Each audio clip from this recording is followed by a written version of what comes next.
देख रहे हैं भायंदर सत्ता न्यूज। विधायक प्रताप सरनाइक ने मीरा भाईंदर के गोल्डन नेस्ट परिसर का दौरा किया, जहां एक कला दलान का निर्माण हो रहा है। उन्होंने संबंधित अधिकारियों को निर्देश दिया कि इस परियोजना के शेष कार्य को जल्द से जल्द पूरा किया जाए। इस कला दलान में हिंदू हृदय सम्राट बाला साहेब ठाकरे के लेखन और कार्टून प्रदर्शित किए जाएंगे, जिससे यह सामग्री आने वाली पीढ़ियों तक पहुंच सके। स्वर्गीय शिवसेना प्रमुख आदरणीय बाला साहब ठाकरे कला दालन का निर्माण बहुत जोरों से मीरा भाईंदर के इस गोल्डन नेस्ट परिसर में हो रहा है। और आप सभी लोग जानते हैं कि पिछले 6-7 सालों से मैं ये जल्दी से जल्दी वास्तु होनी चाहिए, इसलिए शासन के पीछे था, साथ ही में हमारे महापालिका प्रशासन के पीछे लग रहा था। और वास्तु तो ये अभी करीबन बहुत बड़े पैमाने पे 70% काम इसका हो गया, मगर चौथी बार अभी साइट विजिट जब भी कर रहा तो टाइम के ऊपर टाइम प्रशासन के माध्यम से मिल रहा था। कुछ कमियां कॉन्ट्रैक्टर के माध्यम से थी, कुछ कमियां डिज़ाइन के माध्यम से थी, कुछ कमियां कॉन्ट्रैक्टर के माध्यम से बड़े पैमाने पे हो रही थे। तो उसके ऊपर हमारे कमिश्नर साहब है संजय काटकर जी, उन्होंने बहुत ही अच्छा प्रयास किया और जल्दी से जल्दी वास्तु कैसी पूरी होगी इसके लिए वो कोशिश कर रहे हैं। कमिश्नर साहब ने टाइम दिया कि 31 अगस्त तक ये वास्तु मैं पूरी करूंगा और लोकार्पण उसका हो जाना चाहिए। तो मैंने एक ही कहा है, या तो मैं मुख्यमंत्री जी से 5 तारीख का टाइम लेता हूं ताकि उनके हाथों से इसका उद्घाटन किया जाए, लोकार्पण किया जाए, या तो मैं 5 तारीख को आपके दालन में उपोषण के लिए बैठ जाऊँ। 2 में से एक तो चीज़ होनी चाहिए, क्योंकि आखिरी वायदों के ऊपर वायदे होते हैं। तो ये चौथा वायदा जो है उनके माध्यम से नहीं हुआ, क्योंकि संजय काटकर आने के बाद ये दूसरी बार हम लोग ने साइट विजिट की है, मगर उसके पहले भी कमिश्नर ने हमें वायदे किए थे, वो पूरे नहीं हो पाए कुछ तकलीफ की वजह से। मगर निधि की कोई कमी नहीं। जिस वक्त खांबी साहब सिटी इंजीनियर के तौर पे इस बारे में बोलते हैं कि निधि की कमी है, तो मैं तुरंत राज्य शासन से जाके मुख्यमंत्री जी को मांग करता हूँ और निधि पूरी की जाती, क्योंकि 100 करोड़ के आसपास ये वास्तु बनने जा रही है। तो उसके लिए निधि की कमी कोई नहीं है, सिर्फ काम जल्दी होना चाहिए और उसके पीछे हम लोग लगे हैं। और अभी 31 अगस्त का डेडलाइन आयुक्त साहब ने दिया है, या तो 5 सितंबर मुख्यमंत्री के हाथों से इसका लोकार्पण होगा, या 5 सितंबर को प्रताप सरनाइक महानगर पालिका में आयुक्त के दालन में बैठ जाएंगे। 2 में से एक तो चीज़ होती है। तो अंतिम निर्णय निश्चित रूप से आगे के 36 दिनों में हो जाएगा। और काटकर साहब ने अगर बोला है तो मुझे लगता है कि मुझे उपोषण की जरूरत नहीं पड़ेगी। तो 5 सितंबर तक ये नहीं करेंगे, फिर गणेशोत्सव है, गणेशोत्सव के बाद में आचार संहिता लग जाएगी, फिर हम कर नहीं पाएंगे। इसलिए ये डेडलाइन आखिरी डेडलाइन है। तो मैं कोशिश जो कर रही है प्रशासन, उनकी प्रशंसा करता हूँ और निश्चित रूप से जल्दी पूरी हो जाएगी, ऐसे मुझे खातरी है। के सम्माननीय विधायक श्री प्रताप सरनाइक साहब, इन्होंने अभी जो स्टेटमेंट किया है उससे मैं सहमत हूँ। बाला साहब ठाकरे ये महाराष्ट्र का श्रद्धा स्थान है और उस श्रद्धा स्थान को जनमानस में के सामने रखने के लिए ये जो प्रयास महापालिका कर रही है, उस प्रयास का ये आखिरी पड़ाव है।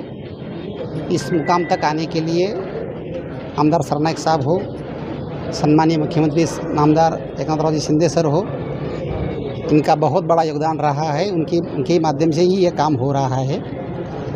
और हमने जो इस काम के 3 कॉन्ट्रैक्ट निकाले थे पहले इसका बेसमेंट का था, बाद में बिल्डिंग का था, और लास्ट में जो कॉन्ट्रैक्ट निकाला है वो लास्ट में कॉन्ट्रैक्ट ही है इंटीरियर का और कुछ जीवन चरित्र के बारे में जो बाला साहब के चीज़ें हैं उसके बारे में है।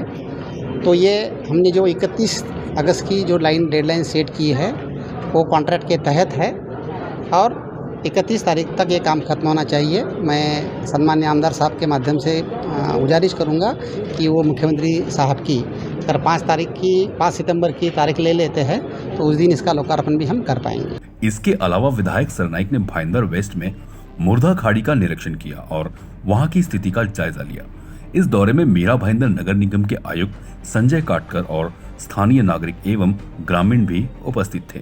महाराष्ट्र राज्य के मुख्यमंत्री सम्माननीय नामदार एकनाथराव जी शिंदे सर, इस विधानसभा के क्षेत्र के विधायक सम्माननीय श्री प्रतापराव सरनाइक साहब, इनके माध्यम से इस शहर में जो शहर की समस्या है वो सुलझाने के लिए बहुत सारे प्रोजेक्ट्स में पैसा आया हुआ है। उस प्रोजेक्ट पे काम चल रहा है हमारा डंपिंग ग्राउंड का जो भी बायो माइनिंग का प्रोजेक्ट था उस कॉन्ट्रैक्टर को हम ब्लैकलिस्ट करने उसको हम हटा देने वाले हैं और नए कॉन्ट्रैक्टर अपॉइंट करने वाले हैं। अभी हमने जो लीचेट की समस्या देखी है वो समस्या सही है। उस समस्या का समाधान ढूंढने के लिए कंसल्टेंट का अपॉइंटमेंट और प्रोजेक्ट इंस्टॉलेशन, प्रोजेक्ट का इम्प्लीमेंटेशन, ये दोनों चीज़ों के लिए हम सरनाइक साहब के माध्यम से मुख्यमंत्री जी को विनती करके फंड्स लाने वाले हैं। और मुझे आशा है कि ये जो प्रॉब्लम बढ़ती जा रही है वो कम होगी। आपके मालूम इंफॉर्मेशन के लिए मैं एक बात बोलता हूँ कि शहर में कचरा ना आए, इसलिए ये कचरे पे प्रोसेसिंग के लिए हमने 4 प्रोजेक्ट चालू कर दिए हैं। मैकेनिकल कम्युनिटी के 4 प्रोजेक्ट है। ये 8 प्रोजेक्ट के लिए सम्माननीय सरनाइक साहब ने सम्माननीय शिंदे सर को विनती करके उनसे फंड लाया है। और ये मुझे कॉन्फिडेंस है कि अगले 6 महीने में कम से कम 200 मीट्रिक टन कचरा सरनाइक साहब के माध्यम से और मुख्यमंत्री के आशीर्वाद से हमारे मीरा भाईंदर शहर में प्रोसेस होगा। तो ये कचरा यहाँ जैसे कम आ जाएगा तो ये कचरे की समस्या यहाँ की कम हो जाएंगी। रही चीज़ कि जो लीगेसी वेस्ट है, वो लीगेसी वेस्ट को जो कॉन्ट्रैक्टर हमने अपॉइंट किया था वो काम नहीं कर पाया है, तो उसका कॉन्ट्रैक्ट रद्द करके हम नए कॉन्ट्रैक्टर को देने वाले हैं। और ये जो लीचेट की समस्या है उसके लिए हम कंसल्टेंट के काम करने वाले हैं। आज उत्तन परिसर में ये यहाँ के मछुआरों ने मेरे पास जो कंप्लेंट की थी, मैंने कमिश्नर हमारे काटकर साहब से बात की थी तो वो खुद यहाँ पे आए। बात ऐसी है कि ये उत्तन के डंपिंग का पूरा जो पानी है, गंदा पानी, वो समंदर में जाता है और उसकी वजह से उत्तन वासियों को बहुत तकलीफ होती है। यहाँ पे बहुत गंदा स्मेल भी आता है। उनका तो कहना है कि कैंसर के पेशेंट गांव में बहुत बड़े पैमाने पे बढ़ गए और दांत, खुजली, खरूज जैसे भी बीमारियाँ हर घर में है। तो ये पानी की वजह से वो तकलीफ हो रही है। जो मच्छी है वो मछलियाँ मिलती नहीं है इनको, क्योंकि मछलियाँ भी मर के वो प्रदूषण की वजह से खराब हो जाती है। इसलिए वो भी मछुआरों का जो मेन व्यवसाय है उस पर बहुत बड़े पैमाने पे कटौती आने लगी और उनको जो उनका पूरा का पूरा खानदान उसके ऊपर चलता है वो भी अभी बंद हो गया, क्योंकि पैसा मिलता नहीं है। मच्छी बेचने के लिए मच्छी नहीं मिलती है और साथ में वो बंधारा बनाया, वो बंधारे की वजह से जो मछली सुखाने के लिए जगह नहीं मिली है, क्योंकि पानी अंदर आता है। तो ये ऐसी बहुत सारी कंप्लेंट थी। काटकर साहब ने अभी सब सर्वे किया और जो मेन तो जो डंपिंग ग्राउंड का गंदा पानी है वो बंद करके डंपिंग का जो कचरा है वो दूसरी जगह पे शिफ्ट करके भराव के रूप में उसका वापर करने का जो हमने प्रपोजल रखा था वो भी कमिश्नर साहब ने एक्सेप्ट किया। इसलिए उनका मैं दिल से धन्यवाद देता हूँ, क्योंकि उत्तन वासियों की बहुत सालों से ये मांग थी। उत्तन के साथ साथ डोगरी, पाली, ये गाँव की वो मांग थी। वो मांग अभी आज कमिश्नर साहब ने एक्सेप्ट करके उसके ऊपर तुरंत कार्रवाई करने का आश्वासन दिया है। नहीं, देखिए, कमिश्नर साहब ने ये प्रॉमिस किया है कि एक कंसल्टेंट अपॉइंट करेंगे और जो उत्तन का गंदा पानी यहाँ पे आता है, सीवरेज ट्रीटमेंट प्लांट यूज़ करके जो गंदा पानी है वो खेती बाड़ी को या हमारे जो पेड़ पौधे उनको वापर के ये पानी यहाँ पे नहीं आए, इसके लिए कमिश्नर साहब एक कंसल्टेंट अपॉइंट करके राज्य शासन के माध्यम से एक स्कीम का वापर करने वाले, जिसकी वजह से इन लोगों को बहुत सहूलियत मिलेगी। आप देख रहे हैं भायंदर सत्ता न्यूज।